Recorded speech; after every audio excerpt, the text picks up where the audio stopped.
Gagawa ko ng simpleng pulutan ko habang umiinom ako ng look, tuloy nyo.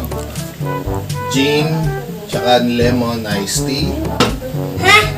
Tapos, ang pulutan ko ay ito. So, ano mo yan? Yan, pasok mo. Tignan mo. So, seashells or clams. So, ginawa ko dito sa mga seashells na to, in-steam ko.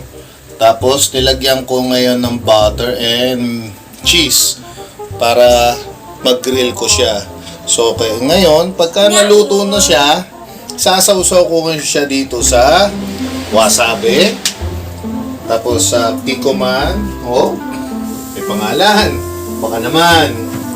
Tsaka, yan, so may kalamansi. So, ayan, pakita mo. Nagbo-boiled na siya. So, ngayon, hintayin natin medyo kumulo pa para maluto talaga yung makikita nyo kung paano ko kainin to. So, meron pa ako ginawang isang pulutan. Medyo aatras tayo. Ito yung mga vlog na walang edit-edit, wala nang patawa. Pakita mo! Pakita mo! Yan.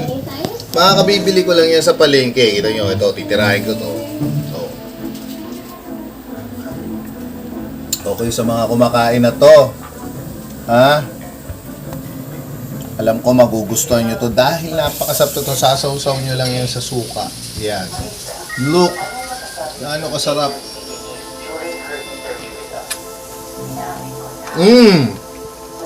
Kabayan nyo ngayon ng ano ito?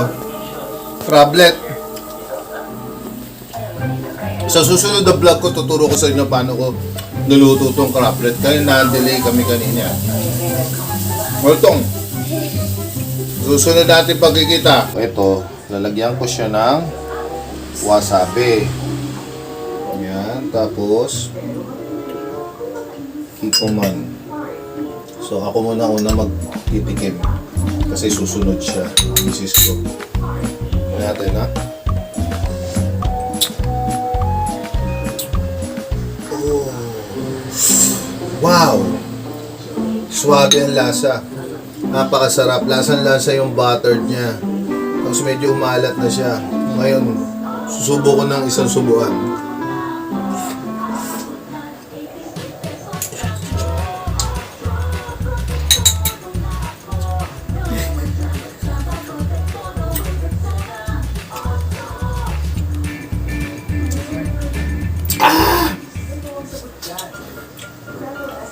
Pasensya na kasi suwasabi.